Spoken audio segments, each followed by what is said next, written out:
Redban coming to you live from the Comedy Mothership here in Austin, Texas for a brand new episode of Kill Tony. Give it up for Tony Hinchcliffe!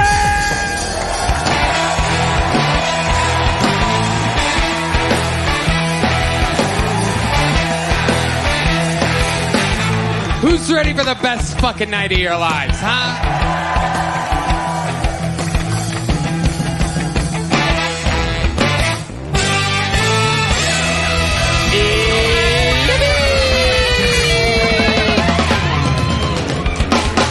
Brian Redban, ladies and gentlemen, and the best damn band in the land, huh? Fernando Castillo, Raul Vallejo, Carlos Sosa, Nachos Belgrande, Michael Gonzales, Big Mike on the drums. This is Sean Greenberg joining us again here tonight. Matt Muehling's away. The great John Deas on the keys. And this is, believe it or not, the one and only, the great and powerful, the force of nature, D Madness on the bass guitar, everyone. Oh my God, what a special, there's a special vibe in the room tonight. Before we get started, here's a little bit more from the amazing sponsors that made it all possible, other than Blue Chew, ZipRecruiter, and Shopify, who are exclusively the sponsors of this episode. Here's the others.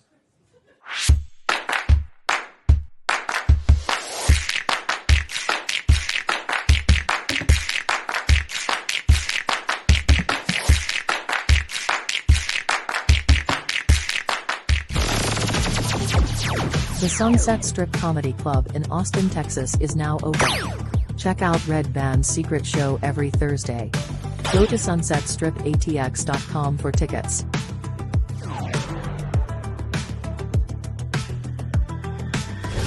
You guys ready to start tonight's show?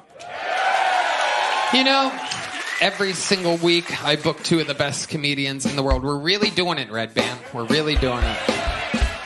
And this week is no different. It's not St. Paddy's Day, but they are both extremely Irish. One is one of the greatest MCs in Comedy Store history, the first man to ever bring me on stage, May 7th, 2007. And the other one is truly one of my favorite comedians, one of my favorite drinking buddies. They're both two of my favorite comedians. Make some noise for tonight's guests. It's Chris O'Connor and Ryan O'Neal, everybody. Monsters. Two of the funniest people I know. Ryan O'Neal, Chris O'Connor. It's the O episode of Kill Tony. Welcome to the show, guys. Ryan O'Neal, Chris O'Connor. What an exciting start to the episode. Guns a-blazing. Everything is happening. Ryan O'Neal has the Slop Quest podcast, and he's at Ryan O'Neal Comedy on everything with two L's. Chris O'Connor is one of the stars of the show Tires. I don't know if you guys know the #1 comedy series in the world. He's in Cleveland on August 15th and 16th. ChrisO'Connor.com, literally the world's worst website for tickets. Chris O'Connor. Is there an apostrophe in that website? No. I tried. He is Chris O'Connor Comedy on everything social media. Very, very exciting. We are going to have some fun tonight. You guys, Ryan O'Neal was a guest, I believe, very early on. 11, 12 years ago. Belly Room, Main Room. You've done it all. I've done it all. First time at the mothership. Ryan O'Neal moved here this week. One of the best comedians in the world. Thank you. Chris O'Connor moved here last year. One of the best comedians in the world. Fuck yeah. It's very exciting. But you guys know how it works. You've all done it. 230 tonight, ladies and gentlemen. 230. Waiting in a bar next door, hoping that they get pulled out of this bucket. I'm going to let the world's palest woman pull the first name here. There's a lot of other things I could have made fun of. I don't know why you're getting offended. I chose pale, which is the nicest of the things I could have said. And hell yeah. So the first bucket pull is getting wrangled. You guys know how it works. When I pull their name out of the bucket, they get 60 seconds uninterrupted. You know their time is up and you're the sound of a kitten. That means they have to wrap it up then, or else they bring out the angry West Hollywood bear, which rudely interrupts them. And then I conduct an interview, and me and my esteemed panel all fucking have fun figuring out what else they should talk about or what else about their lives is interesting. They go from a comedian to a podcast guest in 60 seconds. The whole thing's improvised. Anything can happen. You guys ready to start tonight's fucking show? Well, while we go wrangle that first bucket pool, we are going to watch a golden ticket winner start the show with a brand new minute, everybody. The calm, cool styles of Make Some Noise for Colin Sledge, everyone. A new minute from Colin Sledge. Thank you. I'm here to bust it wide open. Okay. I got picked on in school when I was growing up. One time this kid put a sticker on my back that said, "Kick me." He thought that was funny. So I put a sticker on his back. It was just a target. He was like, "I don't get it." I was like, "You'll get it tomorrow." I was always nervous around girls growing up. I mean, I still am, but when I was growing up, my dad used to tell me, it's important to remember that girls are more afraid of you than you are of them.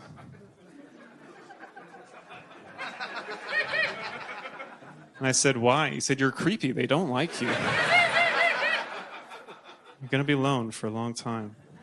My parents didn't really believe in me sexually when I was growing up, you know. Like one time my parents found this girl's panties in my bedroom. My dad confirmed, he's like, "So you think you're a girl, huh?"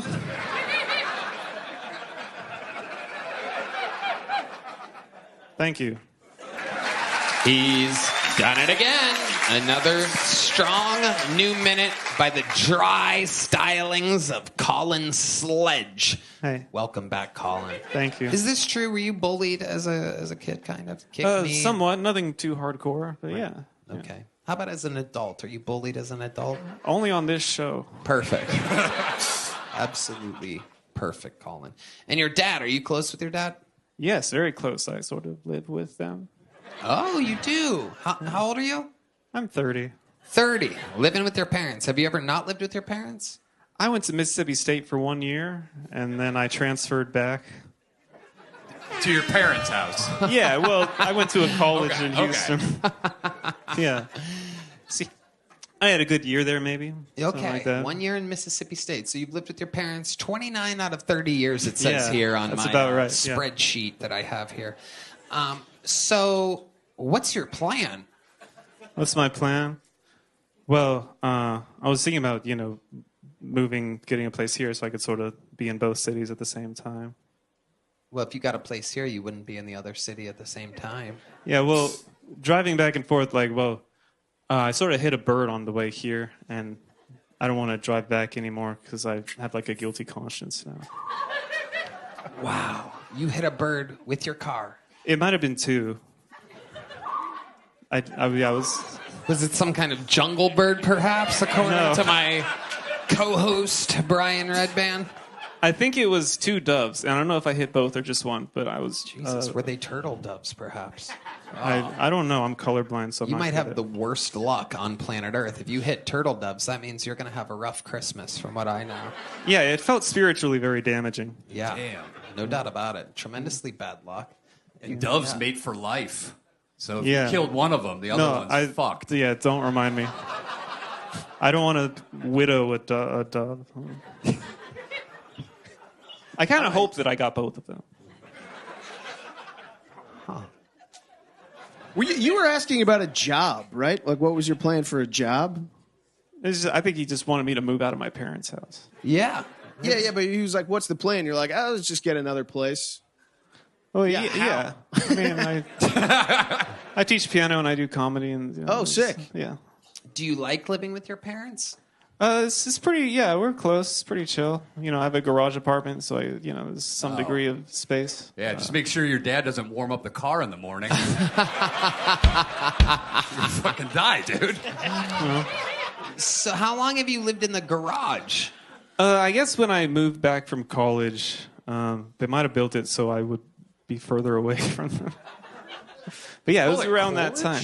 Huh? College? College? Okay. Did I say it weird? Yeah. I'm sorry. So it's separate from the house. There's not a direct doorway. Yeah. Okay, that's exciting. Yeah. But when you say garage, does it mean there's a garage door on the front? Well, there's a garage door, and then there's a regular style door next to it. But that's just all you in there. There's no cars in the garage. Well, there's one car in the garage you can pull in the garage. So you sleep next to a car. No, there's an apartment above the garage. Oh, it's above. Yeah, it's a garage apartment. Okay. Yeah, I don't sleep next to the car. I mean, you're so close. You're saying it like I'm the asshole. You sleep directly above a fucking car. So whether it's your next door neighbor or it's just below you, you're next to a fucking car. Yeah. Up or down, side to side. Yeah. From. That's fair. You're next to a car, buddy. Yeah. Basically, the car is on the bottom bunk. Mm-hmm. You're in bunk beds with a car, as far as I'm concerned. What kind of car is it? It's my stepmom's BMW. Susan. Oh, wow. Yeah. Wow. Seems like there's one thing in that garage that your parents don't want to live without. That's good. It's the BMW. Mm-hmm. Do they ever hint to you that it's maybe time to, like, get away from them? Not really, but, I sort of feel like it is time anyway. Do you have siblings? I do have a brother. He lives in Honduras. See? Your brother is in moved the very far opposite away. of your parents' garage. Yeah. It's incredible. In fact, in Honduras, there's a chance of hitting an actual jungle bird. There it is, the sound of a jungle bird, everybody. Colin, you got it started with the new minute. Congratulations, fun times. you. That's the way that it works. Golden ticket winner with a strong minute to show you how it's done. Colin Sledge. Now, this is where things get interesting because we go to the sweet, sweet bucket of destiny, which means we're about to either meet somebody or see somebody again that most likely meet somebody that these could be crazy people. It could be the next fucking great talent of the show, or it could be pure insanity. They could be a 15, 20-year veteran of comedy. They could be a couple months in. It could be their first time. It could be whatever. You get it. Ladies and gentlemen, your first bucket pull of the night goes by the name of Surge A.M. Surge A.M. Here we go.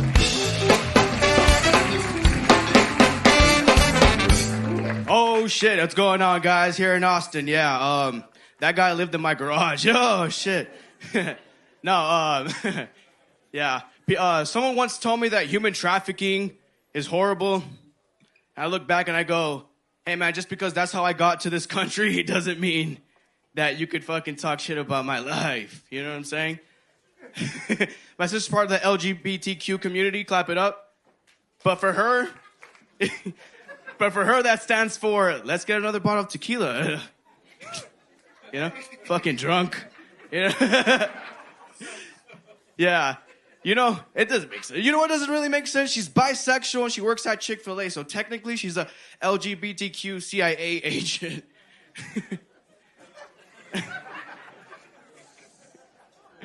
Yeah. Immigration got her last week. Yeah. People will say, I'm a happy drunk, just hasn't gotten drunk enough. Like, have you ever woken up still drunk, driving on the street? All right, Surge A.M., thank you very much. Wow. Repeating his name at the end of his set like he wants you to remember where you saw that magic come from. Surge A.M., forget the name. Wow. How long you been doing stand-up, Surge? I've been doing it for about a year. Okay. Like how often are you working this out? So I started in my early 20s, and I started at the Secret Group in Houston. And I just came out to Austin. I watched Kill Tony. I saw Enrique Chacon on. And I was like, dude, I remember this guy. I moved from Colorado to Austin so I can, How long have you been in Austin? For about a month. About a month. And you've been doing a lot of open mics and stuff. Yeah. You've been doing those jokes? Yeah. Yes. Okay. Yes. And people are laughing in the room at these open mics? Yes. They are? Yeah. Is it mostly comedians? Is it sometimes they're comedians, sometimes there's actual audience members and stuff like that. Okay. Here's the catch, Serge. Is that almost nothing you said made any sense whatsoever. So if there are people laughing, you're performing in front of insane people. That's the good news and the bad news. Heard, yeah, I got you, yeah. Ryan O'Neal. This is why we can't have Latinos anymore, sir. Yeah. You're fucking it up. Yeah. Yeah, you're ruining it for everybody. Your first joke, that guy sleeps in my garage, but we just talked to him about how he slept in his parents' garage for 29 or 30 years. Man. The other year is Mississippi State, so that didn't make sense. Yeah. Human trafficking, people complain, but that's how I got here. Not really a joke. Sister's gay, but she's LGBTQ. Let's get another bottle of tequila. Doesn't make not a joke. Yeah. Like you're calling, well, my sisters are drunk. Like that's a setup. Yeah. She works at Chick-fil-A, which makes her LGBTQ CIA. Why? Why does that make her CIA? Working at Chick-fil-A. Explain that one. Let's just go with that one. I have questions. I have more questions than a 60-second set should ever have about specifically your I don't even care about your life. I'm obsessed with how weird that set was. So explain the CIA Chick-fil-A thing. Fuck, I don't know. I just, You don't know? No, I do. You wrote it. You should at least have some fucking weird theory. I thought about the letters. I just added the CIA at the end. But if it was Chick-fil-A, why would it be CIA? No, Don't look at the audience for help. His sweaty armpits. I was just like, oh shit, my bad. No. Stick with me up here, buddy. Yeah, I'm getting easily distracted. Yeah. So, I don't know. I fucking came up with it. I was drunk one night and just thought about it, and I thought it was funny. I don't know. Jesus Christ. I think it's a good joke. Thank you. I think it's a good joke. Surge. Look, he's just setting it. He's an artist. He's just setting the table. He doesn't have to feed you. You know what I mean? You know what I mean? And then at the end, you said your sister got deported by immigration, but that didn't happen either, right? Yeah. No, it did not happen. Right. Is your sister really gay? She is gay, yeah. How do you know? She has a girlfriend. Okay. Do you have a girlfriend? I do not. What do you do for work? I'm a server at the moment, yeah. You're a server? Yeah. Okay. Yeah, at a restaurant called Sawgrass. Okay. Yeah. Oh, you made a noise there. You like Sawgrass? You do? What do you get when you go to Sawgrass, D Madness? I get Tell the truth. Oh, you're saying steak? You're lying. No, I'm not. No, really? No, my ex-fiance took me to Sawgrass for the first time. I love it. Okay, D. Real answers from the great D Madness. A steak. Hell yeah. Ex-fiance. That's a sad... Oh shit, you got D mad already. Maybe for you, motherfucker. Sorry, you guys can't hear what he's saying. Might be sad for you bitch ass, punk ass bitch. D does not let anyone get a fucking thing in on him, by the way. Nope. D, how do you like your steak? Medium rare. Medium rare? Fuck yeah, absolutely. Abso-fucking-lutely. All right. Serge, what do you do for fun? Give us one good redeeming quality about you. Something that's going to make this whole room like you out of fucking nowhere. I used to make music and stuff like that. What kind of music would you make? I just freestyled and... Listen to the noise the crowd makes when there's someone that we all know will not be good at freestyling. There is a 0% chance this is going to go good. This is going to be incredible. Chris O'Connor. It's just letters. LGBTQCIA. I was having a really good day up until now. Until I got pulled out of the pocket. Turns out I suck at this. All right, Serge. How long did you freestyle for? This is something you took kind of seriously? Yeah. I moved out to Colorado, and I was just making music and music videos and stuff like that. All right, ladies and gentlemen, talk to Michael about a beat. Michael, play it nice and light so that we can all hear exactly what the hell he's saying.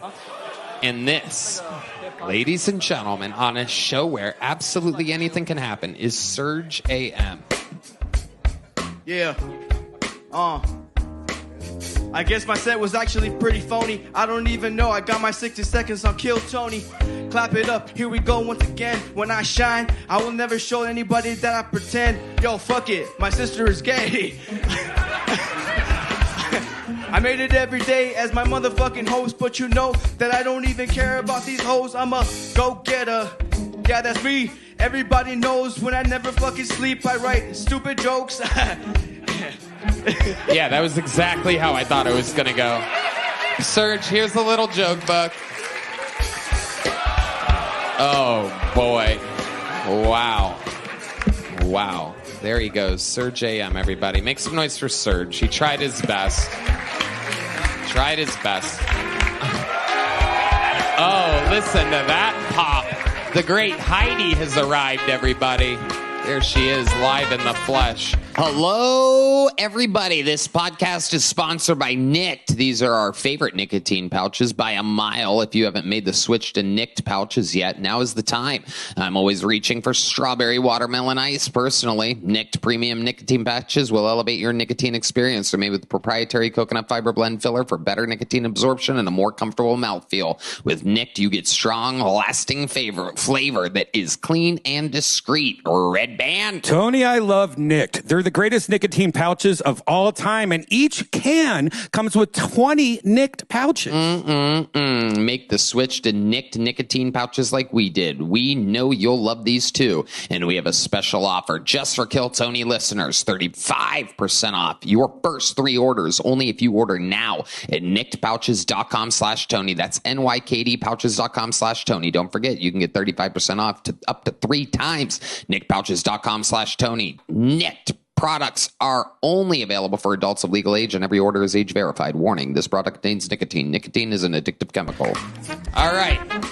Keeping it moving along. Your next bucket pull goes by the name of Jason Vest, everyone. Jason Vest.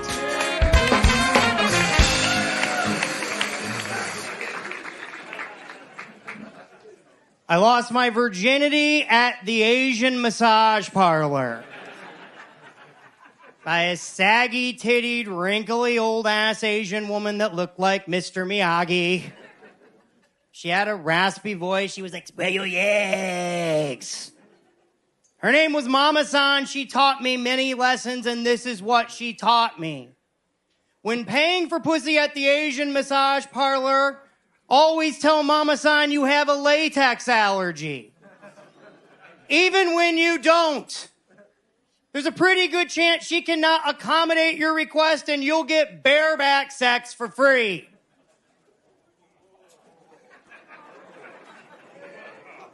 Make sure your happy ending ends with you nutting in that bitch's cervix.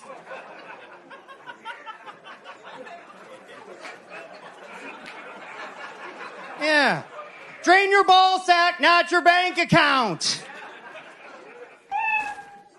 Always tell Mama-san, always ask Mama-san if she's got a new girl on rotation. Add some variety to your Asian pussy portfolio, guys. Jeez. All right, thank you. All right, Jason Vest. Admitting to rape as his comedy set tonight. Whoa. Whoa. Whoa. It's consensual. How are you? Doing good, Tony. I'm doing good. Love it. I've always wondered what Santa's elves do in the off season. This is incredible. So last time you were on this show before, and you talked about a lot of crazy sex stuff, and here you are, guns a-blazing, right on brand. Is any of this true? Oh yeah, I'm the Anthony Bourdain Asian pussy, man. I was always going to massage parlors. Wow. And what happened? You said that like it's in the past now. You no longer go? I'm reformed, and now I just help men achieve success by giving advice, helping my brethren out. How did you reform? How did I reform? I got married. Okay. And she said, well, you can't be having sex with Asian pussy anymore. So I've been married for 20 years, guys. 20 years. Wow. 20 years. No one's excited about To a woman. She's going to love this set. Yeah. Amazing. So, Jason, remind us, how long you been doing stand-up? 5 years. And what do you do for work? I'm retired from the National Guard. Whoa. Wow. Thank you for your service, I guess. Where did you serve exactly? The North Pole.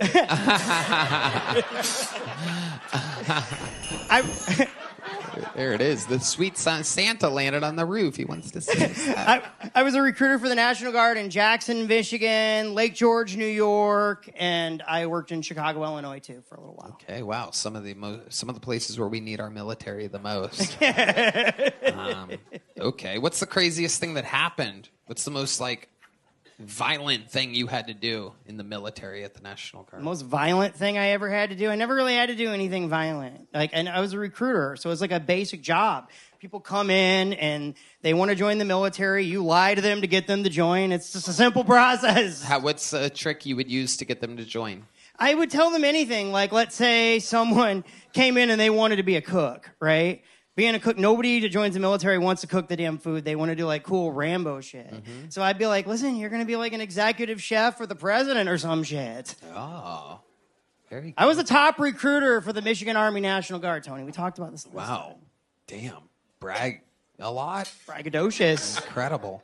Okay, Jason, what's something interesting about you that we didn't find out last time you were on the show? Something interesting about me. I am a compulsive eater. Oh, okay. Let's talk about it. My wife's got to hide the peanut butter jars. I am a compulsive eater. I'm a recovering alcoholic, and I just traded for food.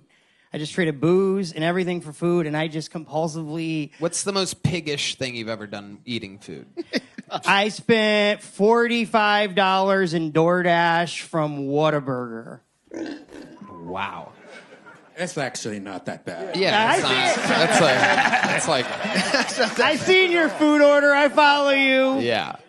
Those middle of the night Instagram stories by Redban. Wendy's. Oh, yeah. No doubt about it. Jason, what does your wife do?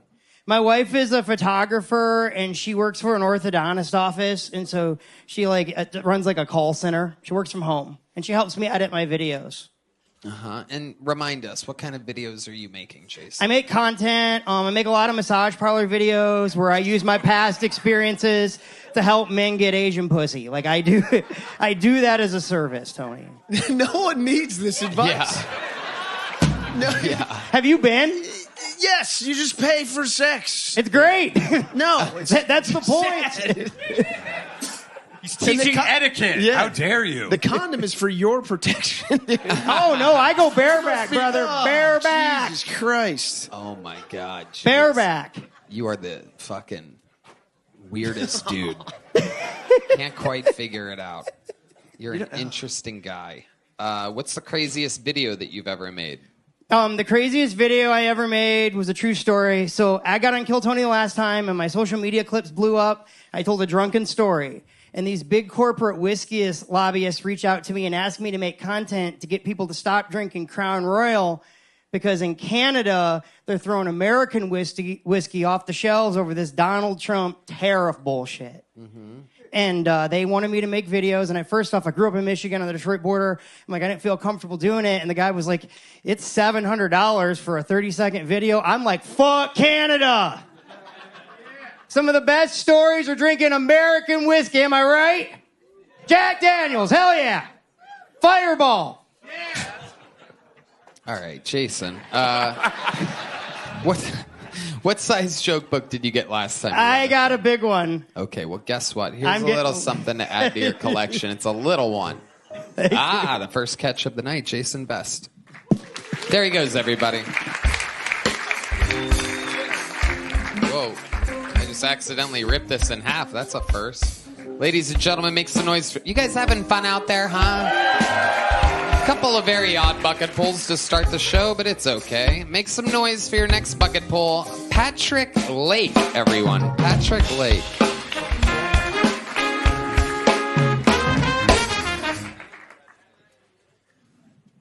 When cops that are looking to get laid get rejected, do they jump straight into stop resisting, stop resisting, stop resisting?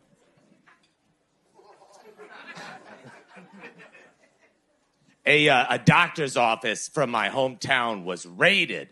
The doctor there was arrested and charged with crimes related to trading sex for pills and sexual imposition on patients.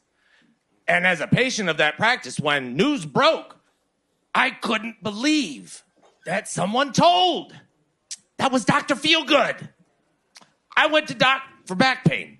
And everything started normal enough. Doc started checking me over and then doing those resistance checks. You know, don't let me push your arm down. Good. Then the other side. Good. Don't let me pull your pants down. Wait, what? But before I could say anything, my pants and drawers were at my ankles. And Doc said, don't let me make you come. Whoa, doctor. And as I stood there getting topped off by my doctor, I realized I didn't know my insurance covered this, and I didn't even have copays. Patrick Lake. Hello, buddy. How are you?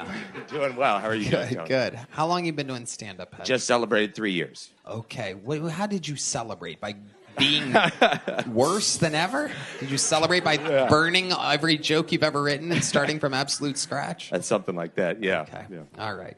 Okay, where was this 3 years at? Hell? I'd imagine that if you die and go to hell, you're the full-time comedian. Yeah, and you you know, just keep actually, doing your act 24 hours a day, and everybody has to stay awake and watch it all the time. Yeah. Was it in hell? Close. Dayton, Ohio. Dayton, Yeah. Ohio. Yeah. Pretty close. Yeah. One of the closest cities to hell on planet Earth. Patrick, what do you do for work? Material scientist was how I spent most What of my exactly is a material scientist? career.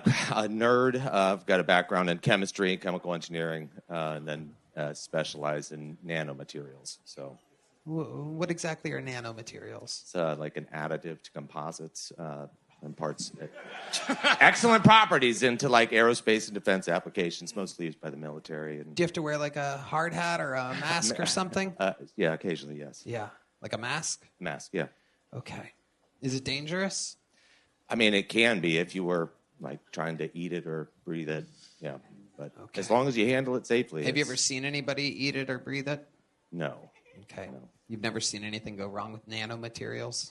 I personally have not. No, I'm trying to be safe practices and all.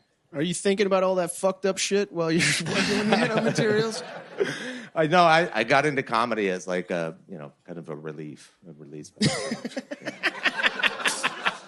Kind of. Let's just take the night off. You ever drug and rape chicks in a hospital? Just trying to relax here, guys. Just trying to. My doc got me started off on the wrong foot. Yeah. Okay. You married? I was just recently divorced.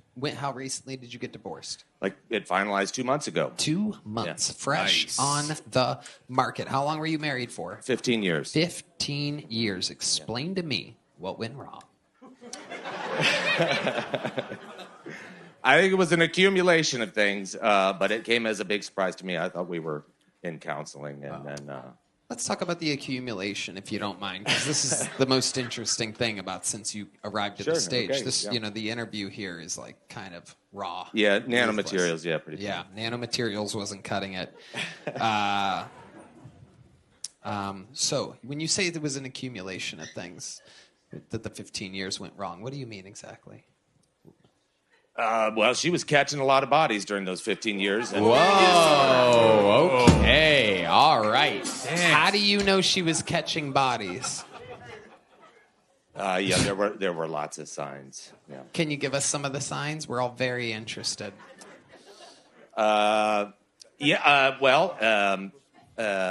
STIs. Oh, shit. Okay. Now we're talking. This is very compelling. Give this guy a round of applause, huh? That's what I love about this show is all of a sudden it just hits you out of nowhere. And at least I'm on the edge of my seat. Ryan O'Neal, you feel good about this, right? Yeah. Was this all happening while you were collecting turquoise? Like what? Yeah. I got distracted. Yeah, maybe you should have spent more time paying attention. Keep your eye on the prize. That's right. Yeah. It's a pretty stone, though. Okay. So STIs, and you caught an STI. Which one, out of curiosity? Actually, I didn't. She did. She did. And it was just on one of those appointments. I was like, hey, honey, you want me to come along? And oh, shit. Yeah, and you went along with her. and I went along, yeah. And you're in the room, and the doctor says, well, you have... Yeah, I'm just going to go ahead and send in some... Yeah. That's a suspicious man right there. I'm going with you. Yeah, I want to see what it says. my I God. want to see the lab results. Yeah, I find this so compelling. So can you kind of paint the picture for us? Yeah, I mean, like, she had a fishy smell, and I was like, honey, this is, that'll do it. This is a little bit odd. And then, she was kind of trying to glaze past that with the doc, and I was like, hey, honey, what about that little fishy smell? And then, the doc did a swab, and as soon as she got close to my then wife, she said, oh, nope, I'm going to call in a prescription for antibiotics. And I said, well, do I need some too? And she said, oh, no, you'd be fine. There's only a... You sure she's just not Filipino? Oh, shit, known for the smell. So the reason why you didn't need a swab, I'm guessing, is because you guys weren't actively having sex? The thing that she was diagnosed with there was BV, bacterial vaginosis, which apparently us fellas don't have to take something for us. Right. So, so did she admit to you, like, on the spot, on the drive home? Oh, no. She's going to deny till she's dead. All the things, yeah. So she and it's stays just like, denying. yeah. But how do you You know don't that get these things. How do you know that she definitely did something? I mean, there were girls' trips, and there were, there's... she left her message board open on the computer at home. So, what messages did you see, just out of curiosity? I mean, making plans for meetups in the woods when she'd go on. She's a run. Yeah, in the woods. Yeah.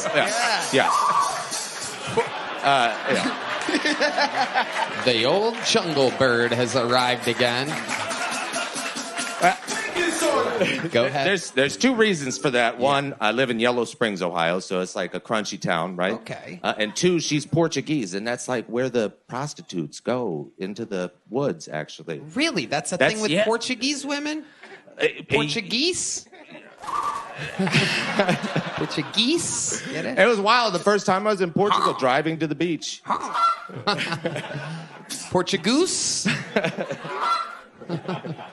Okay. How do you know Portuguese women fuck in the woods? That is a stereotype I've never heard. I thought all I do all day is I study stereotypes. I've never heard this one. Yeah, we were on a family excursion in Portugal, to the beach, and we had to drive through a section of a wooded area, and there's clearly a prostitute standing at the edge of the woods, and I was like, what is a woman doing in a nightgown at 11 o'clock in the morning? Next, it's not the... This episode is brought to you by Blue Chew, by the way. That's a little fun fact. ZipRecruiter and Shopify. Wow, this is so interesting. It's crazy. It's amazing. Were there any... Ryan O'Neal. Well, I like how you led with girls' trips when you have messages of her meeting in the woods. Yeah. You should have just led with that. Well, I mean, she was indiscriminate in terms of gender. Hooking up with guys and girls. Oh, so interesting. Do you know what kind of... Redban's hard as a rock right now. Do you know... She grew up here, or did you import her? An import, yeah. You did? Yeah. You really did? Where did you find her? Online? We actually met at a conference. We were at a scientific Was conference. it a Sex Addicts Anonymous conference? Okay. No, it was a science and engineering conference. Ryan O'Neal? I was like, wow. Yeah, I mean, you could take the girl out of Portugal, but you can't keep her out of those woods. You know what I'm saying? That's the old... That's right. It was a science conference? It really was, yeah. Was she a scientist, too? Yeah, she is. Wow. Yeah. You think she'd be better at covering her tracks? One would think. It must rule to be a kid in Portugal. You fucking go into the woods. It's just pussy everywhere. Yeah. That's all we did as kids. You go into the woods and ride bikes and shit, look for pornos. And there's just naked ladies walking around. It sounds like they're eating each other out. It's amazing. Build a fort, get your dick sucked, the usual kid stuff. Wow. But you didn't have any kids with her or anything? Oh, we do. We had 2 kids. Yeah. Oh, shit. Yeah. Okay. So you got kids. Mm-hmm. Are they yours? They are, yeah. Yep. My kids look exactly... I've got 3 kids. And they all look exactly like me. Are you sure? Really? Are you positive? Really positive, yeah. Okay. I have a girlfriend now. Are you sure one of them doesn't look like a tree or something like that? Do you have a brother? I do have a brother. Oh, there we go. Has she ever hung out with your brother, perhaps? I mean, yes. Yeah. Wow. I'm not too worried about that one, but... You should be. You should be. It's like, what does your brother do? He's a hunter.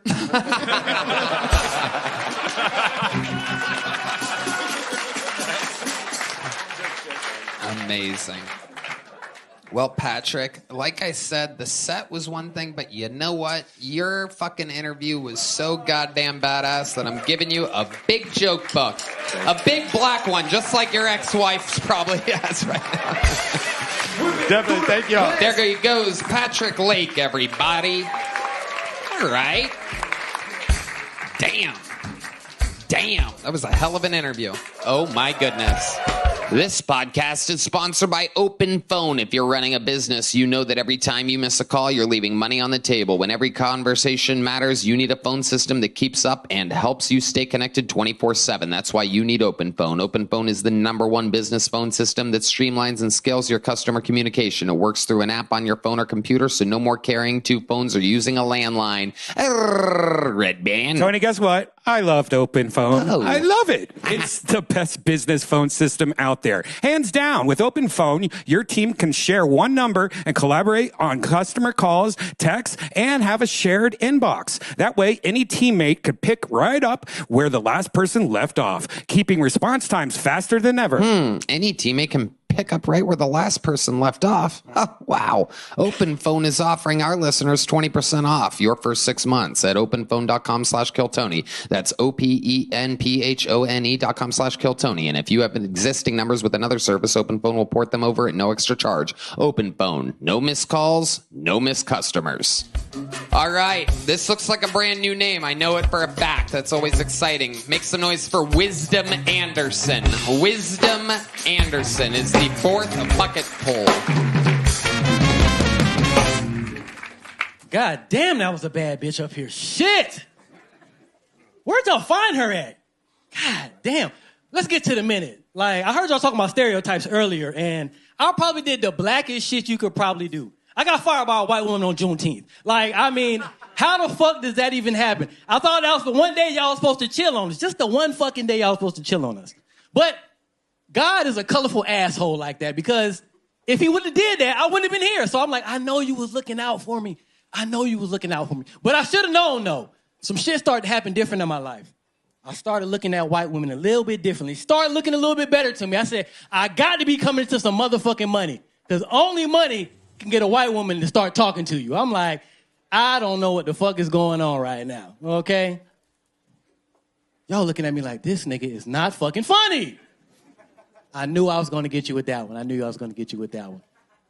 But I like to get into the riffing and shit. I wasn't going to come up with a fucking set. Y'all got to pay me for that. This shit for free. Oh, I love it. Okay. Wisdom Anderson. Is that your real name, Wisdom? Fuck no, I got a slave name. My name is Elgin. Come on now. Okay. That's not some shit you get on your feed. It's better than wisdom. I mean... Wisdom sucks. Wisdom sucks. Wisdom, how long you been doing stand-up comedy? Well, Better question. How do you look like both main characters from the hit movie White Man Can't Jump? You look like Wesley Snipes in the body and face, and you have the hat of Woody Harrelson in that movie. You know what? It's Woody's hat and everything else, Wesley Snipes. This is incredible. You know what it was? I played baseball. That's what it was. You did? I played baseball. Okay, what position? Had two parents. That's why. I got to... Okay, let's go one question at a time here, Elgin. No, I'm kidding. Wisdom. All right. So, how long you been doing stand-up? Shit, I've been funny my whole life. In front of black people. I guess you just stopped before you came out here? Yeah. All right. So, how long you been doing stand-up? 2021. Okay. I wrote my first joke during COVID. It was a fucked up time. Okay, well, relax. Let's just go one question. Are you on drugs or anything right now? Okay. Next question. All right. Crack is the answer, everybody. So this is No. Just a little bit of trees. Okay, a little bit of trees. Well, no cocaine. No weight ball. When you say little bit of trees, did you fuck the last guy's wife? Okay, next question. Stick with me here. What do you do for work exactly? Did you really get fired on Juneteenth? Why would the fuck I would come up? Yes, that really happened. Okay, some people write jokes. No. That really not. No, I only talk about my real fucking life. Okay, okay, very good. Why would I make some shit up? You might want to try jokes. You gotta Switch it up. I get paid for real jokes. I wouldn't come up here and tell a real Okay, set. stick with me. Stick with me here, wisdom. Now that's wisdom. Yeah. Hey, How often do you I get love the paid for booze. real jokes? What are we talking about here? last October I did the House of Blues in Houston.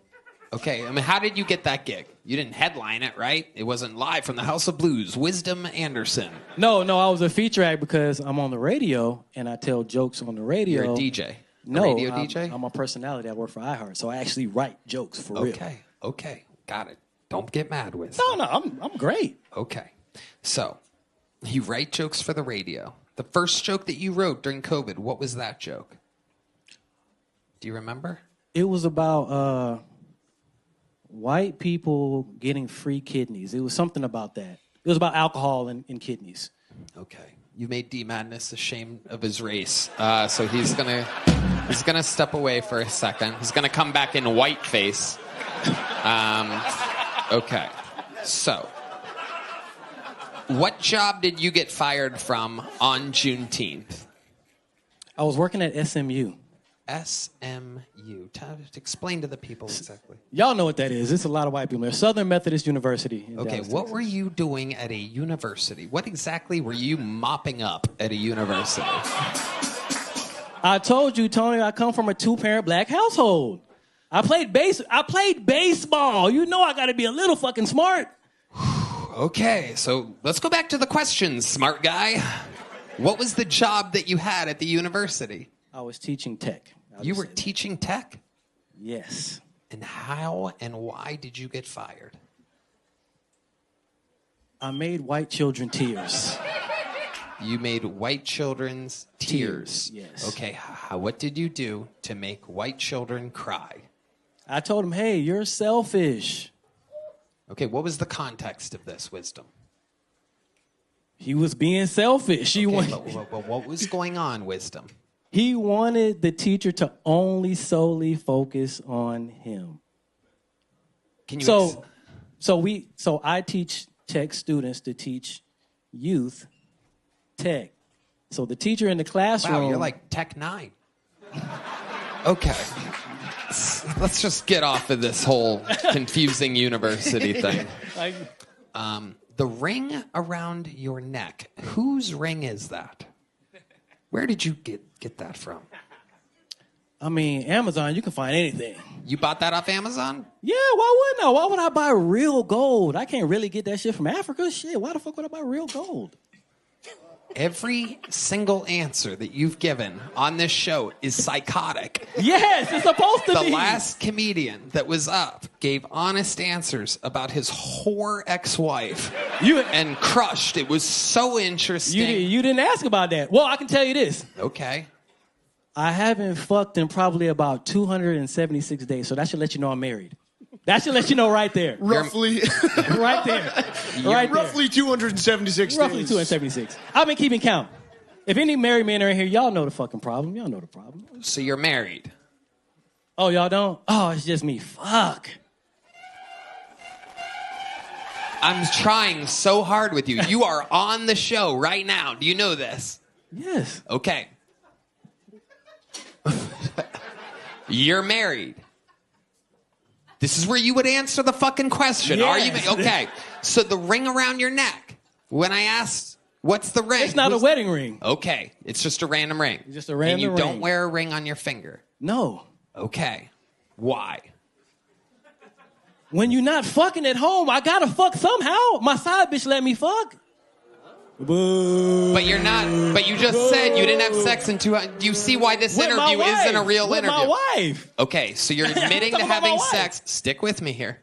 You're admitting to have sex. This is why radio is completely dead, by the way. It's because they don't really communicate with talk people. about this They're on the not radio. thinking anybody's listening. I don't talk about this on the radio. Okay, I know you don't talk about this on the radio. You're not allowed, but you're allowed here.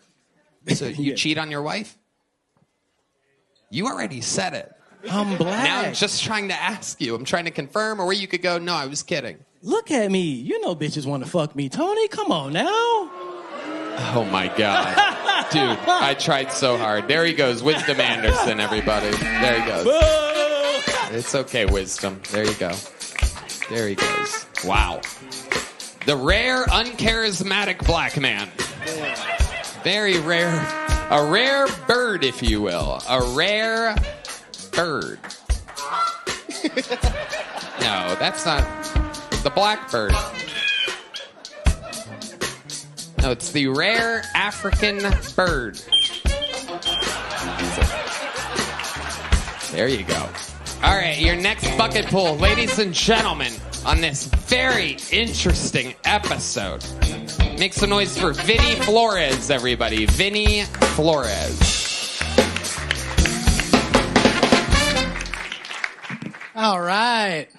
So I'm a rookie to this comedy field, right? And one of the things that a lot of the veterans tell me is that you gotta be relatable. You gotta relate to your audience. So has anybody here ever done crack or heroin? See, when I was 17, I shot crack one day and heroin the next day with my older sister. We were in a motel on the run from the police, and she was actively being pimped out. That's never happened to anybody here? I'm just trying to be relatable here, guys. Listen, I'm sorry, all right? It's not my fault, okay, that you guys didn't have a family full of people that love to make memories. And speaking of my sister's pussy, yeah, you're goddamn right that shit got return customers, ladies and gentlemen. That shit put food on the table. We had to leave every 2 hours. And, that deserves a Purple Heart because her pussy got absolutely murdered. All right. Thank you. That's my time. Okay. Vinny Flores keeping the exact momentum of every bucket pull so far tonight. This is incredible. Is it just completely insane people signing up now? It's exciting. No one wants to make it anymore, huh? People just want to come up here and absolutely just fucking flop around. Vinny, how long have you been doing stand-up? About 5 months now. 5 months. Yes, what made you start? The show is a big reason, and also I went to stop this show. We are no longer contributing to a positive comedy environment in the world. Okay. What do you do for work, Vinny? I work at a bar right now on 6th Street. You're a bartender or a door guy? Door guy, bar back. Okay. Yes, sir. And how long have you lived in Austin? About 5 months now. Where'd you live before that? Michigan. Michigan. Yes, sir. Wow, the rare Michigan Flores, huh? Yeah, there's a few Mexicans out there. What were you doing for work in Michigan? I was a welder. A welder? Yes, sir. Why aren't you welding here? That's a good paying trade. I have about 4 years experience, and everyone out here's got like 20. So it's super competitive out here, so I have a hard time. Interesting. Unlike comedy, right? Yeah. I get it. Like, let's go somewhere a little easier. Wow. Vinny, is it true about the crack and the heroin? Yes, that's all true. Let's talk about that. Tell us about your history with crack and heroin. So I'm half white, half Mexican, and my white side is like Michigan white trash pretty much. Mm-hmm. So, yeah, my mom was addicted to heroin, and I ended up...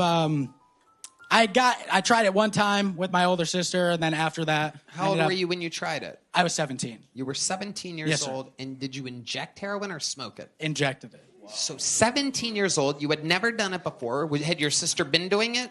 Yeah, but she was actually on the run from a halfway house, so she had been given like some pill or something to where she couldn't take opiates, so she was shooting up crack. So that's why the day before she was I ended up shooting injecting crack? She was injecting it, yeah. Yeah. You like melt it down with vinegar, I guess. Wow. I guess. He's like, I don't know. Wolfgang fuck over here. Just fucking teaching us how to cook crack. Wow. So she helped you do it and showed you how to do heroin? I actually had to kind of coax her into it because, listen, I was young, and at the time I was like, I'll try anything at least one time. I want to experience the world, I guess. This is good for the world to hear what goes on to Michigan 17-year-olds, everybody. This is the dragon that they're chasing. So tell us about the first time the heroin hit those veins of yours. Like I said, I already shot something the day before, and she told me that the first time you shoot something, you would puke. So I guess I kind of got that out of the way. And yeah, I was just sitting on the hotel bed, and it hit me like a brick wall. And I just remember watching The Simpsons and trying to laugh.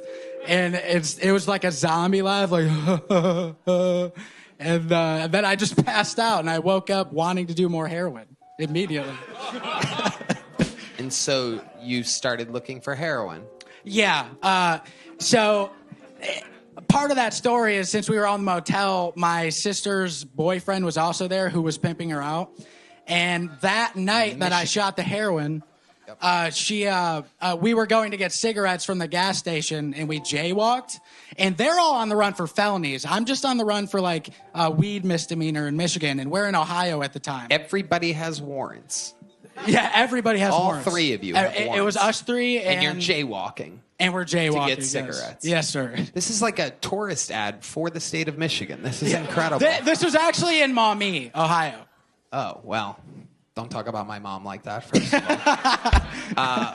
Maumee, Ohio. I've never even heard of that. Top left corner? Yeah. So I'm from Adrian, which is like, it's 40 minutes from Toledo. So I'm like on the border. So if we want to do anything, we go to either Maumee or Toledo area. Wow. Oh, my God. Which is okay, shoot so crack. you got busted jaywalking, I'm guessing, is where the story's going? Yeah. Okay. Yeah, and then, so the cop obviously... Notorious jaywalker, constant jaywalker, D. Madness is back, everybody. This motherfucker, crosswalks do not matter to him. All right. Very famous jaywalker. Okay. So, obviously, since he has felonies in his name, he immediately just got booked. And I'm a minor at the time, so they're like, okay, well, we need to take you to a guardian. And I had no choice but to go back to the motel where my sister and her boyfriend's friend was. And luckily... There's a boyfriend's friend now, all of a sudden. Keep going. Yeah, there was four of us. Okay. And then it could have been fucking her. I don't know. Everybody was fucking her. But... She marry a scientist right after this? Keep going. Just keep going. We went back to the motel, and then the cop just kind of let me go in there, and then he went away, and then... He didn't notice that you were on heroin at all? I wasn't on heroin yet. This is like right before... This was that night. Hell yeah. And then I ended up doing his heroin. But I couldn't do like what he would normally do, I guess. That's what she was telling me, because I would overdose. So I only did a little bit, and then skipped forward, woke up wanting to do more, and turns out that the boyfriend's friend stole all the heroin and then just left me and my sister in the motel. And then we were kind of fucked after that. Best Thanksgiving ever, right? Sounds like you were fucked before that, too. It also sounds like every time you did heroin, you would just fall asleep and then wake up craving it. No real enjoyment whatsoever. Often when I asked people what it was like after they did heroin, they're like, oh my God, I felt like $1 billion. It's a feeling unexplainable. You're like, I went to sleep and woke up. Yeah, pretty much. I mean, I would say it is probably like the best drug I've ever done. I mean, the feeling of it was like... Did you feel like you were 5'9"?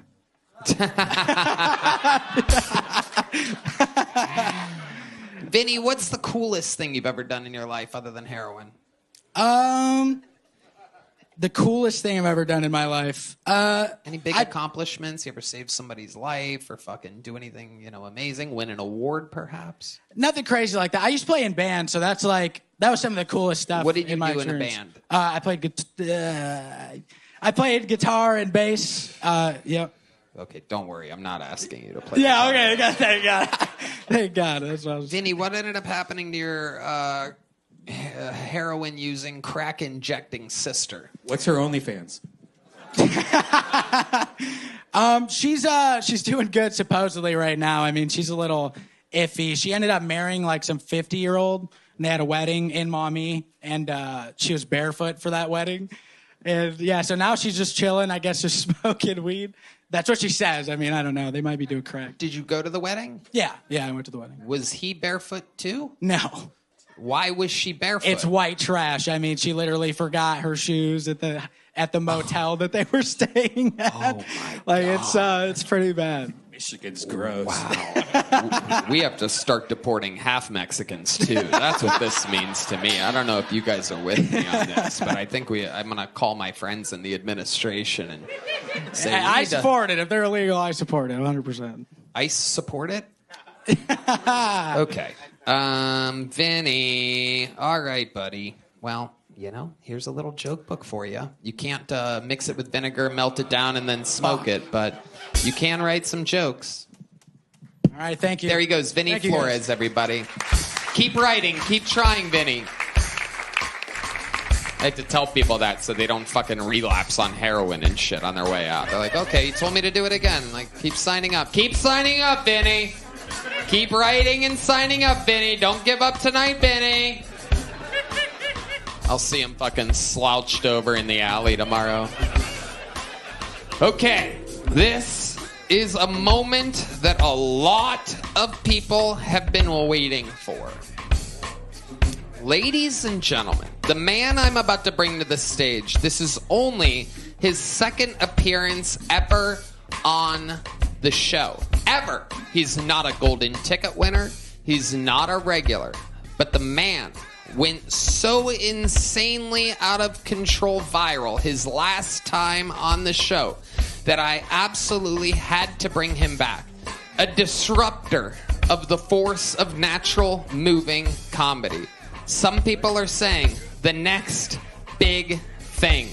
Ladies and gentlemen, I present to you the long-awaited return of Timmy No Breaks.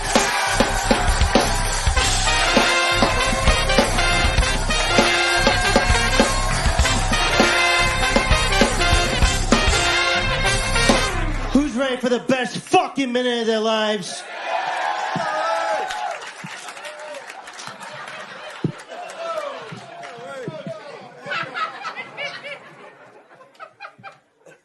What do you do for a living? You're a student? Not what I'm looking for. What do you do for a living? Oh, fucking mother. What do you do for a living? And you, what do you do for a living? Time check? All right, come on, guys, let's go.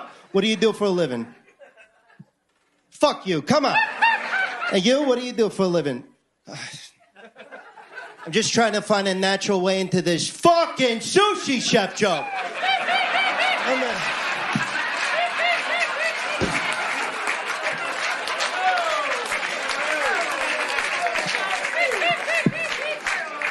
Does anybody work at an airport sushi restaurant? I mean,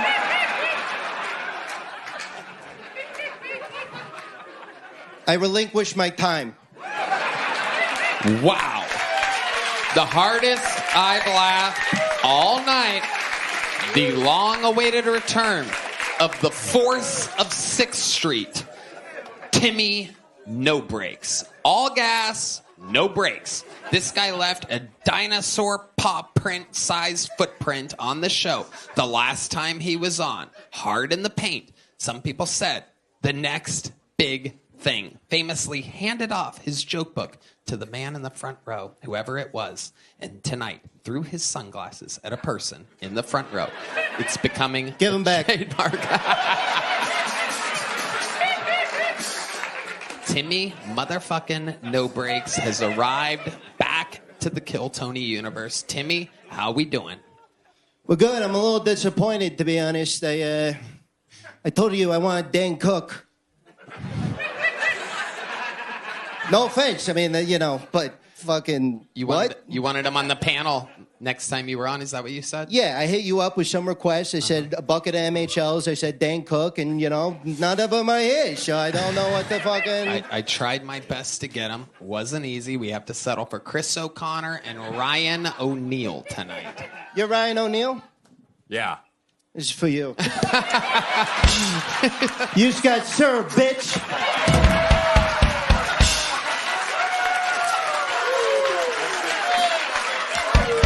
Got your ass.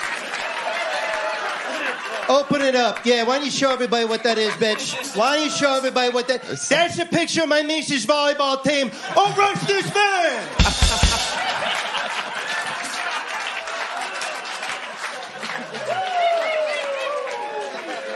Wow. All gas, no brakes, indeed. The people's champ of Kill Tony. The people's golden ticket winner, bitch. That's right. The people's golden ticket winner. I'm going to pretend like you didn't call me a bitch right there. Because I like you. We're going to keep it that way. No disrespect. I respect what you're doing. I love you, Tom. Thank you, Timmy. I love you, too. So tell us, what does Timmy No Breaks do when he's not on stage? Yeah, I mean, well, I recently got in some trouble. I went to play laser tag and brought a real gun. That was not good. Can I just say something? Guys, when I hit a punch, give me some fucking trumpet. I mean, what's going on? Not yet. When I hit it. My God. So, Timmy, there's so many questions I didn't get to ask last time you were on. Like, I can't even imagine what a confident human like you. What is your love life like, Timmy No Breaks? I mean, I gotta say, it's definitely changed. I've had a bunch of bitches slide into my DMs. I had Hillary Duff slide into my DMs. Yeah, more like Hillary Muff. That bitch has a vagina.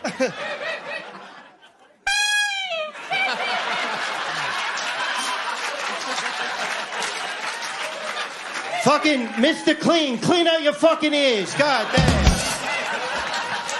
I'm sorry, Tone. I'm sorry. Doing my best. But fucking, Wow. So Hillary Duff slid into your DMs. Was this after the Kill Tony appearance? Yeah, it was after. You've really blown up from it. Tell us what life is like since that one appearance. You might be the most talked about human ever after only one appearance in the show's history. 12 and a half years of the show, and you might be, in 60 seconds in one interview, the most famous character ever. Yes, it's been great, I got to do David Lucas's fishing podcast, so I made it.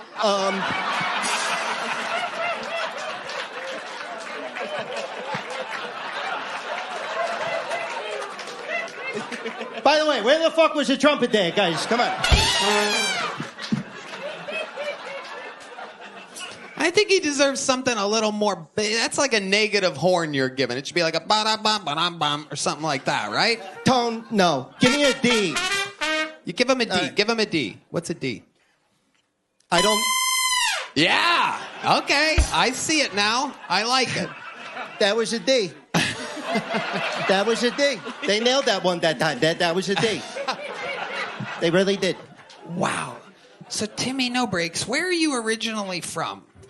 So I'm from Jersey. You already asked me that, but that's okay, Tone. Yeah. Tone, it's okay. Yeah. But, that's for some of the new people here. Oh, yeah, you probably saw my Kill Tony show. This is just going to be repeating it, but yeah, I'm from Jersey. What the fuck else is new? And is there anything that you miss about New Jersey? I miss the mornings. Spotlight? Spotlight for Perfect. Timmy No Breaks. No doubt about it. Whatever Timmy wants. Every member of the Kill Tony crew should know. Whatever Timmy asks for, Timmy gets from this point forward. There's a thumbs up from the great Yoni. Timmy, go ahead. What do you miss about Jersey? Yeah, I miss the mornings, walking out, fucking walking up to bitches saying, hey, bitch! That's what I'm talking about! That's what I'm talking about! Well, yeah, that's what I miss most, We're good on the spotlight, thank you. We're good. We got out of that. Wow. That's my story. I'm sticking to it, Tone. I don't want to keep you up here all night. I don't want to be a bother to you. You let me know when you want to go. You're the first person ever that I'm giving full creative control over here. Yeah, I'm good. Okay, hold on. You're good now? You want to go, or you're good to stay?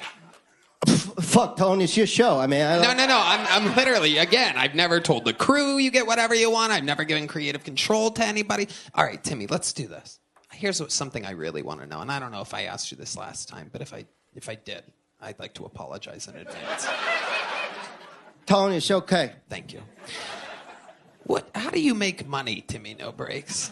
Yeah, asked me that already, Tone. I used to sell weed. Before that, I was selling coke. Now I'm just coasting on comedy, Tone. Okay. Timmy, no. Hold the horns on that one. Hold the horns. Yeah, it wasn't a punchline. That's for real. I'm doing big shows, bigger. I'm doing HEB. I think. Timmy No Breaks is doing HEB. Let me. The grocery store or the arena? Tony, you watch your fucking mouth. I'm sorry, Timmy. Sometimes I fall back on my habits here. It's okay, Tone. For making fun of people on the stage sometimes. I mean, no disrespect, Timmy. Hey, no disrespect taken. Let me say this. Yeah. I think you have what it takes. I do? I do. I want you to open for me at Lucky Duck Open Mic. Lucky Duck Open Mic. One of the best venues in Austin, Texas. No ceiling, no audience, and no breaks. Yeah. Timmy, what can I say that I haven't said 1,000 times about the New York Yankees? I mean, you are just an absolute fucking empire of your own. A one-man empire. Can I ask you, where do you get a jacket like that? Glad you asked, Tone. So my dad would take me in the spotlight.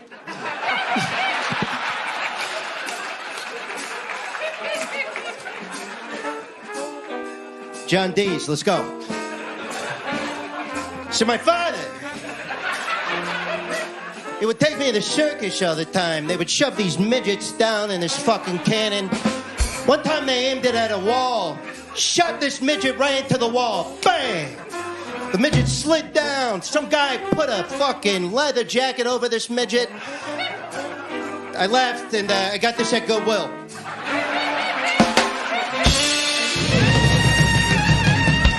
Wow. Yeah, bitch! Wow. Timmy, I feel like if we keep you up here any longer, I'm going to have to give you a percentage of the royalties of this episode. And I cannot begin to do that. So, I mean, I'm going to, unless there's anything else you'd like to say or do, I'm going to give you, or we could talk about anything you'd like. If you'd like to ask me a question or anything, we could do anything you want. Yeah. Take your entire life, Tone. What's the most interesting thing about you? Go. Tone, your entire life. Let's go.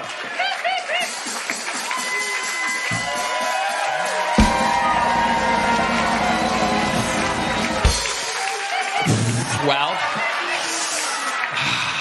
I mean, you know, it's a tough question.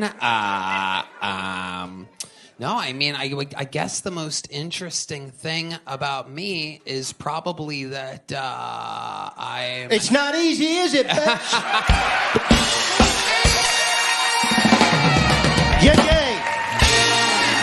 Timmy No Breaks, let it be known that at this moment, I am, without a doubt, registering you as officially, without it, even though you don't want it and you don't need it, you are the newest official golden ticket winner of Kill Tony. You can come back anytime you want.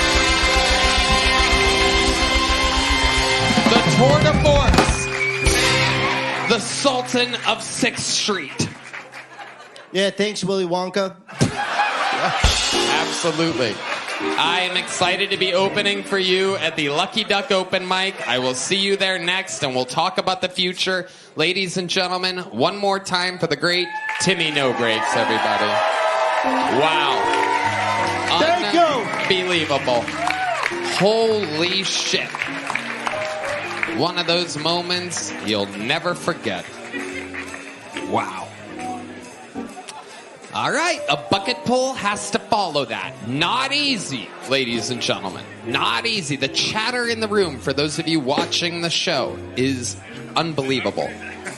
Men are proposing to their girlfriends. This guy's going to do some type of drug right now in the bathroom. There's a lot going on here. The place is in absolute chaos. And it's time for another bucket pull. Make some noise for Isabella Carrozza.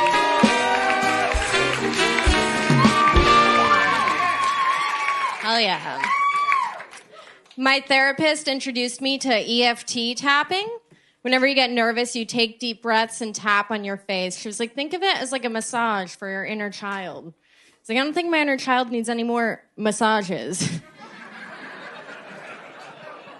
I started going to therapy because I would get really bad anxiety in social situations and become a huge bitch to whoever I was with. And my boyfriends would just be like, oh, it's because you're Italian.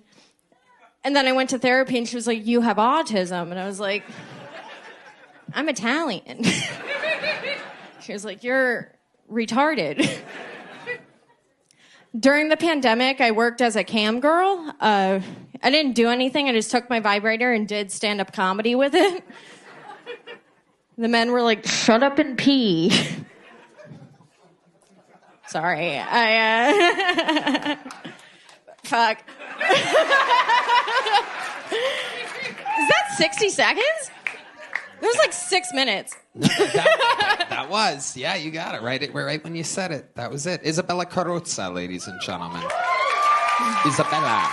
Hi, Isabella. Hi. You've been on this show before, but it's been a while, right? Yeah, a few years. Okay, how long have you been on stand-up? 5 years. 5 years. All of it here in Austin? Yeah, mainly. Love it. What do you do for work? I'm unemployed. Unemployed. Yeah. How do you survive? I'm a stripper. Okay. Where are you a stripper at? I don't want to say because last time men came in and asked me to fart on them, which is a real thing. Redban. You naughty, naughty boy, Redban. Okay. Wouldn't that make you money? It did, but it was a lot. It was overwhelming. You ran out of gas. Yeah. All gas, no brakes. Wow. Did you fart on the guy? I tried. We went into the back for like an hour and I made like $2,000 and I was like, I'm trying. Because during the interview I said if men get too handsy, I fart on them. I was like, haha. But he took it serious and he went to the Red Rose and was like, wow. Yeah. I just said where it worked. Wow. Went to the Red Rose. Bet it didn't smell like roses when you were done with them, huh? Isabella, how long have you been stripping for? On and off, like 6 years. Okay. What are some of the, other than the fart thing, what's some of the craziest stuff that you've seen? I imagine it's a lot. At a strip club. What is crazy stuff? I mean, sometimes like girls fight, but I feel like nothing really crazy. I've seen like, men will whip out their dicks and that's terrifying. Oh, that's crazy. Yeah. Redban. But like, it's kind of like, I just kind of show up and take money and leave. It's kind of cool. Yeah. Cool. It's an easy job, I guess. Uh-huh. All right. Guys, have any Yeah, girls? what's the on and off? What brings you back into the game? I was like, I don't know, I always kind of did it on the side of what I do. So I was like an ophthalmologist technician. What the fuck, Redban? Was that you? Part-time ophthalmologist. Can I take a seat? Redban's just accidentally hitting buttons over here. What's going on now? Wait, what just happened? Can I take a seat? Did you just fart? No! What just Let me happened? put my balls under there. I just like sitting when I'm on stage. Is that fine? No, we're You do this at recording you work? on video. Oh, sorry. You gotta stay in the frame. Okay, there you go. Wow, the world's laziest stripper, everybody. Who wants a fucking floor be dance? fair, I have a floor dance from Isabella. I am like the DMV worker of strippers. What does that mean? I just like, I'm very cranky. I'm 29 now, so like, I'm kind of over it. Who said that? Who did? Who made that noise? 29's kind of old for a stripper, right? It is. Strippers age in dog years. I'm 29. Okay. Have you ever done a full nude strip club before? Or? In LA, I did, yeah. Cooter balls? You ever do cooter balls? What's cooter balls? Explain to these people what cooter balls are. Our senior strip club correspondent, Brian Redban, is here, ladies and gentlemen. Where they sit there with their legs open, you try to, crumble a ball and like make a basket inside their vagina. I would fucking disgusting, Redban. Fucking gross. I can't believe you would ask that. Have you ever done cooter balls before? No, I would climb to the top of the pole, let go. I would not do that. Okay. All right. Chris O'Connor. How'd you become an ophthalmologist? No, I'm not an ophthalmologist. No, I met the doctor at the strip club, and he was like, do you want a job? Yeah. Nothing crazy happens at the strip club? That's what you said before. That's insane. An ophthalmologist hired you? Yeah. I feel like I've gotten a lot of random jobs and stuff like that from dancing. What do you do at the office? Well, I don't work there anymore, but I would just like assist After him. she was D. Madness's ophthalmologist, she lost her job. So he used to have 20/20 vision. No, I would just assist him in like surgery. She farted into his eye sockets, and the rest is history. Have you ever been a nanny before? A nanny? No. I think I could be good with kids. Okay. Are you about to hire her to like cat sit for you or something? Yeah. Okay. Isabella, what do you do for fun when you're not doing stand-up or stripping or sitting on the floor? This weekend, I went to Venice Beach and I did like 8 grams of mushrooms. Wow. It was so much fun. Okay. Yeah. So, like, what happens when you're on mushrooms like that? Well, What do you do? In Venice Beach, it's fun. I once did 8 grams of mushrooms and went to the strip club, and that was crazy. I made a lot of money. Did you notice, were you on the beach, obviously, when you did it, or in a place? I was on the beach. Did you notice that when the waves were coming in, that the waves kept going through the sand? No. I was once on mushrooms at a beach, and I saw this shit, and they just keep going, and you realize that it's all just one fucking thing. Anyway, just a quick question. A Mexican I do guy. mushrooms on the beach, too, sometimes. 8 grams. I feel like you're not even seeing the beach. Yeah. Dude. You're in fucking space. Yeah. This guy gave me like a drink, so I like chugged it. And Which is what you should do. Yeah. Yep. And it was a lot of fun. I had like, you know how everybody rollerblades on Venice Beach? Mm-hmm. There was like this Mexican guy like plummeting towards me, and it was like, no, it was just the best time. Okay. It was like, You oh by no. yourself? Yeah, I do that a lot. But now I feel like I hate saying that on Kill Tony because your fans are crazy, and I'm gonna go missing. You sound like one of the fans. Wow. I'm anxious. Where are you guys from? Okay. It's the stripper in you.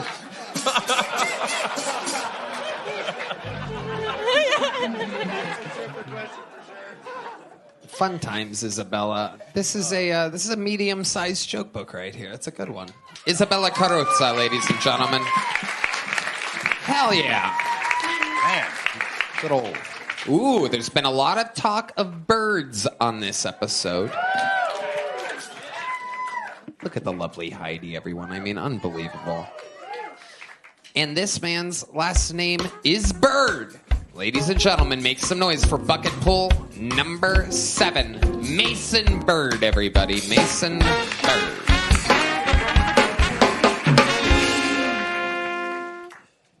A teenager told me I look like a school shooter the other day that shoots insulin instead of bullets. He was like, your least favorite part of a school shooting would be missing lunch. It better not be pizza day, dude. I swear to God. I feel like the only way I can personally relate to Rosa Parks is when I'm walking through the center of an airplane and everyone's staring at me like, that motherfucker better not sit next to me, dude.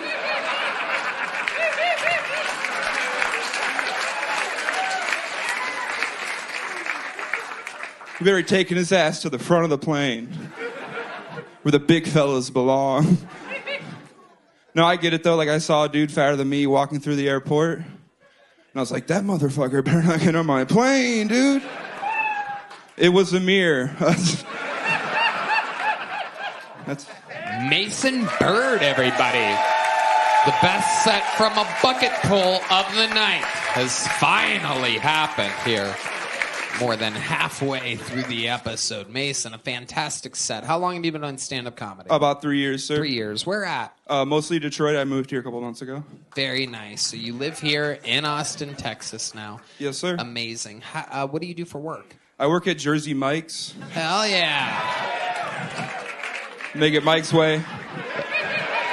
Jersey Mike's, official sponsor of Timmy No Breaks.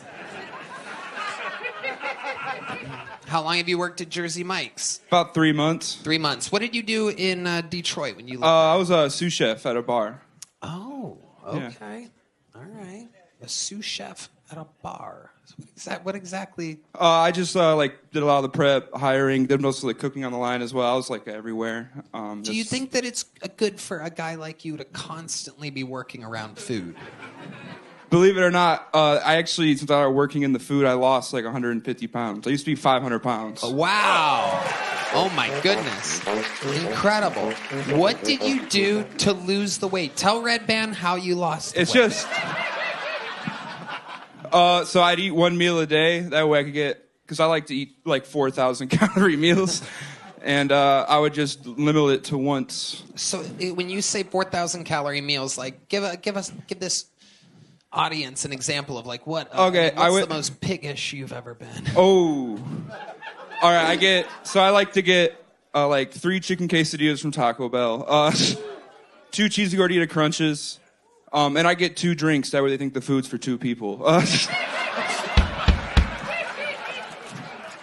What drinks do you get? Just you got to mix it up. I like the Baja Blast and cherry Pepsi. Yeah, amazing.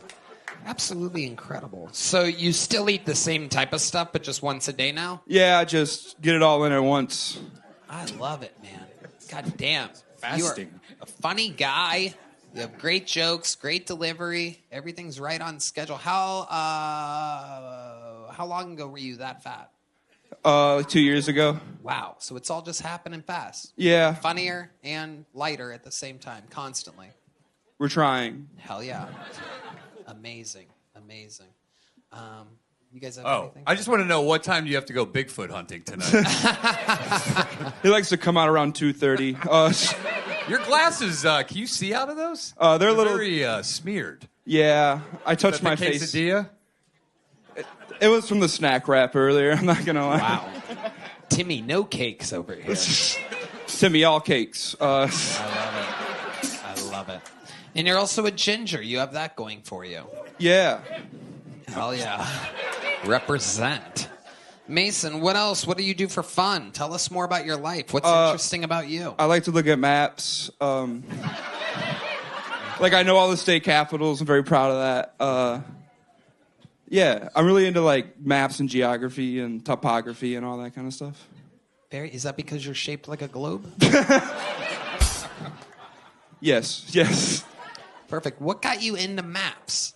I've just always been super, there was a Nat Geo thing when you were a kid, and I was super into that, answering history questions and maps and stuff like that. Okay. Other than maps, what else are you into? That's fair.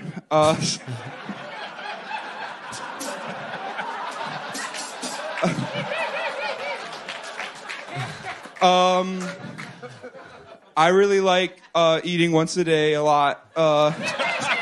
So you look forward to these meals. Oh, it's all I look What time of the day do you usually execute the meal at? Anywhere from 11:30 to 12:30 at night.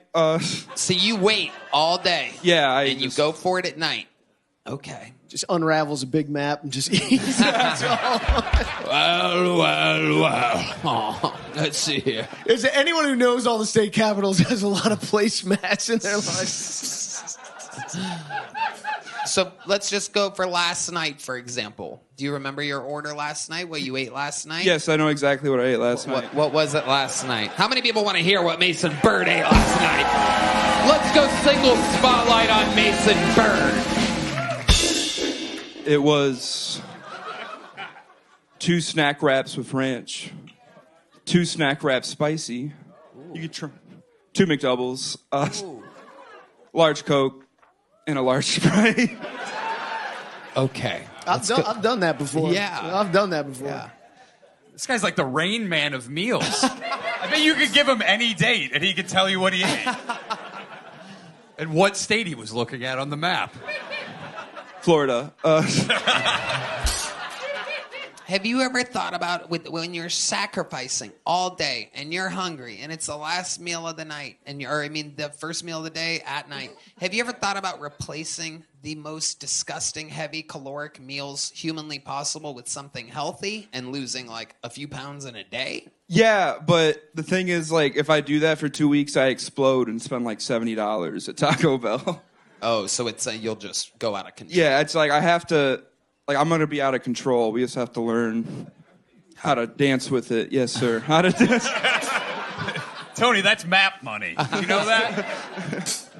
That's wild, man. When you get done with the meal, are you full? No. Or are you like, all right.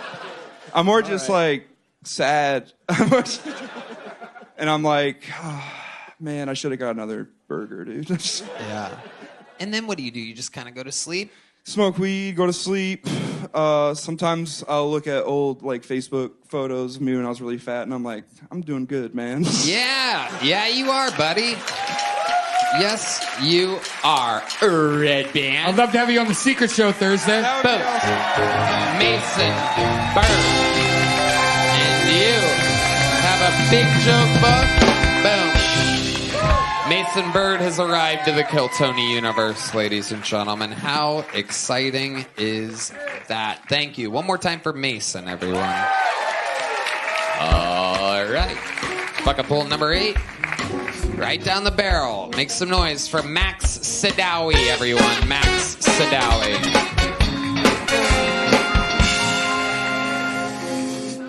Thank you. As you heard, my name is Max. It's not short for anything. I think my parents knew I was going to be stupid. They took one look at me. They said, 3 letters. It's enough. I got an older brother. His name's Nathaniel. Yeah, I Googled his name because I'm petty like that. Found out Nathaniel translates to gift from God. Beautiful, no? Fuck him. Because then I checked my name. My name is the #1 name in the world for dogs. You know how many times I meet a girl, introduce myself, just for her to say, oh my God, that's my dog's name. It's not a good thing. She's not like, oh my God, that's my dog's name. Let's go back to my place. We'll do it doggy. Maybe in my imagination, she'd be doing that. She'd be like, who's a good boy? What else about me? I'm Jewish. Yeah, none of you look surprised. I get it. Nobody was falling out of their chair right now. No one was like, whoa, this guy's Jewish? Thought he was Swedish. Maybe Irish. Maybe Andrew Tate. I'm aware I have a mirror. It's not my... All right, that's my time. Thank you so much. Max Sadawi, everybody. Am I saying that right, Sadawi? You're honestly probably the first person to ever get my last name right. Thank so you thank so you. much. Thank you. I mean, I get to open for Timmy No Breaks this week, so I'm very excited about it. I have a new era of confidence around me. Max, welcome. Stand-up's a newer thing for you. How long you been doing it? I'd like to say just moved to Austin, so recently 2 months, but I was doing it abroad for a while. Okay. But not like consistent like I'm doing it now. Okay. All right. And when you say abroad, where were you doing it? I was living in Thailand for a bit. Oh boy. Yeah, there we go. All right. Wow. Yeah. Okay. What made you want to hang out in Thailand for a while? What could possibly be there? Fewer Maxes. Fewer Maxes. No. Wasn't the plan. It just kind of happened during COVID. Mm-hmm. Yeah. You went during COVID? Right before, actually. I was traveling Southeast Asia. Uh-huh. And then global pandemic hit. And you just stayed in? Just... Wow. So tell us about that. Tell us about your adventures. Okay. So January 8th, 2020, I landed in Southeast Asia. I remember the date. Wow. And I was in... I can't think of like that's about the worst time to land in Southeast Asia. Oh, Tony, it was amazing. Oh, you liked it? It was great. Okay. Yeah, I was traveling. So how soon until you started fucking little boys? Little boys, lady boys, whatever. No. Something went down there. Let's talk about it, Max. It's okay. Your parents are watching. Never fucked a lady boy, Tony. I know. How long were you in Thailand for? 5 years. Okay. I'm going to ask you one more fucking time. What's your lady boy body count? No one ever believes me. I get it. Okay. No one ever Did you believes think me. about it? You thought about it? Oh, you think about it. Some of them are gorgeous. Ah. But that's a tell. right, Tony, we're that's a tell. I know, we're I getting know, somewhere. I know it's a lady boy because gorgeous women don't come up to me like that. John Deas has a question. John, would you like to ask it in the microphone? I like the way you ask it. Just say it the way you just said it. Are you gay, dog? Perfect. Nailed it. I get called gay a lot in Austin. Me too, buddy. But are you? Are you gay? I'm not gay, no. You're not gay. Okay. What's the gayest thing you've ever done? Other than sound like that. and fuck ladyboys in Thailand and then lie about it for the rest of your life. Oh, shit. The gayest thing I've ever done. I was finger up the butt. Count as gay? Your own or your dad's? Jesus, dad. Redban. Okay. Max, what do you do for work? So I was working as a scuba diving instructor. Mm-hmm. That's what I was doing over there. Super gay. Super gay. Super gay. Under the sea. Under the sea. Fuck all the dicks. Under the sea. Okay, what made you stop being a scuba diving instructor? Man, trying to take comedy more serious, so came down here. This is where all the hype is at. So you stopped being a scuba diving instructor to come do comedy in Austin, Texas? Yes. Is that what you were doing in Thailand? Being a scuba diving instructor? Yeah, when you weren't inside of... Yeah, that's what I was doing in Thailand. Okay. Pulled that respirator right out of his mouth when he got into comedy. Okay, Max, craziest thing that ever happened to you while scuba diving? Or instructing scuba diving? I fucked this lady boy. It's not gay if it's underwater. Come here, you little mermaid.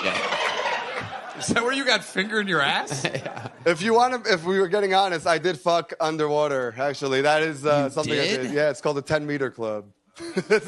Wow, tell us about that. How does that go down exactly? Yeah, so you got to find somewhere where there's like sandy, so there's no like corals or anything. Sure, Yeah, right? Yeah. And basically you just put some extra weight than you normally would to get down there and make sure you're not wearing a wetsuit. Wow. And once you get down there, you're basically doing a doggy. And you're doing it with the respirator on and everything. Oh, yeah. Yeah. This is like when Redban fucks with his sleep apnea mask on.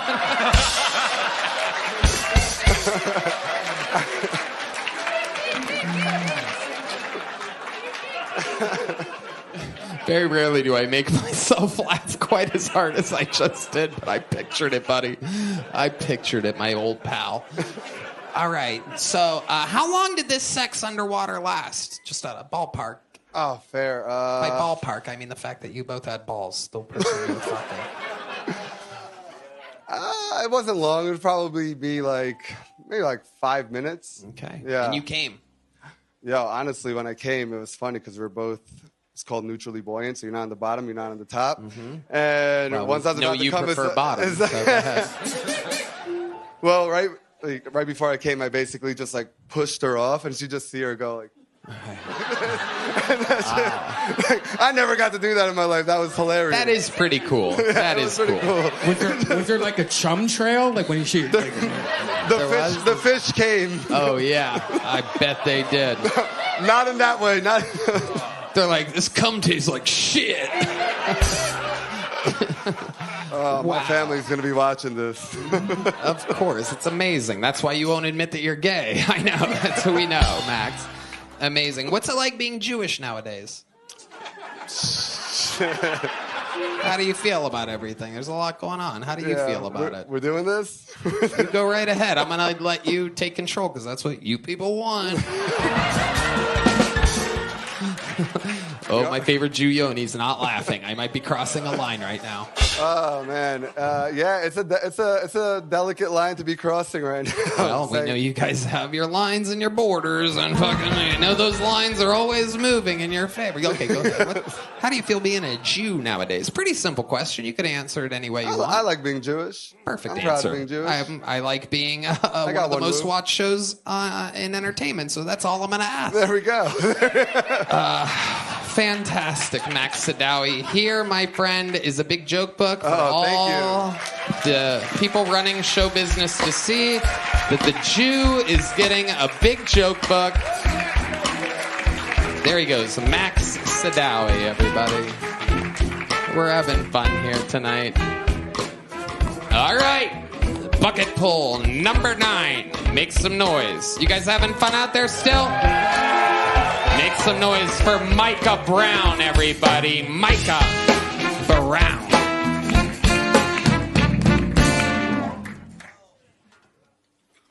Light bulbs are gay.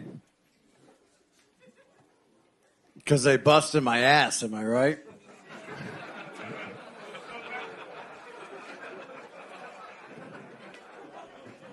Anal's a lot like surgery. Have you guys noticed this? Anal is a lot like surgery. You got to wash your hands all the way down to your elbows. You got to prep. You can't eat the day before.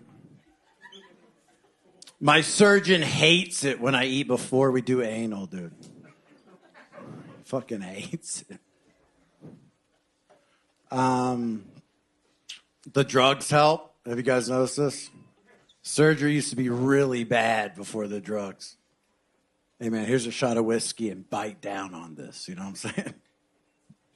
It helps with the anal, too, okay? The drugs. The thing that ties them all together, though, like anal and surgery, is that the only thing worse is anal surgery. Stay away from those light bulbs, dude.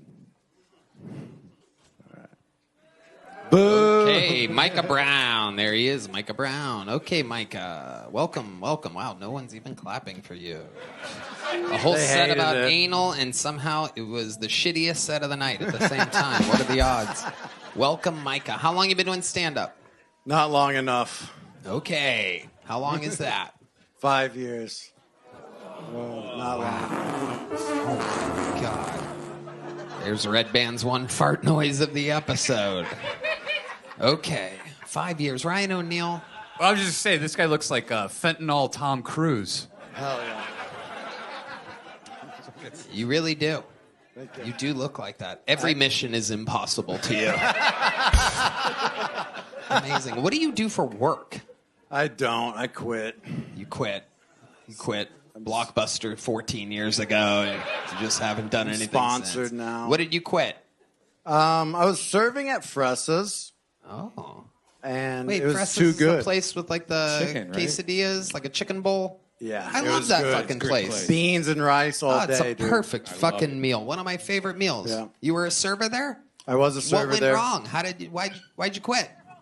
Great place. It was a great place. It's not a great place? No, it's great. It's yeah, awesome. so why'd you quit? Well, things started going really good for me. I got my foot fucked. You got your what? I got my foot fucked. Your what? I was hanging out. Hold on, wait. Let's go back. Before you got your work. Wait, Micah. You got Yeah. your what? Foot? There's a woman's vagina on my foot. And I couldn't go back to work after that. It was like, this is a true story, man. They serve chicken at Fressa's. That's why Redban's making a chicken noise, for those of you wondering what a chicken has to do with getting your foot fucked. So let's slow it down. Let's slow it down. So what exactly happened here? How does a woman's vagina end up on your foot while you're serving tables at Fressa's? Supposed to go to work, hanging out with a friend. Well, why would you hang out with a friend at work? Oh, you hang out with a Before friend work, instead of before work. Got it. Before work. Got it. I was, things were going good. Look at me. Stop looking down. Okay. Go ahead. Man. It was really fun. It was really awesome. So a girl. Yeah. Chris O'Connor. She was a day. She's a day. It's Austin. I was trying to figure it out. She's got a girlfriend who's dating a boy, and she was getting There's no way the story's this complicated. Dude, it ended up with cocaine and my foot getting fucked. I don't know how to skip But to you that did the part. fucking with your foot, right? Yeah, she told me to put my foot on the couch. Ah. And she got on the couch. Did you wear a sock?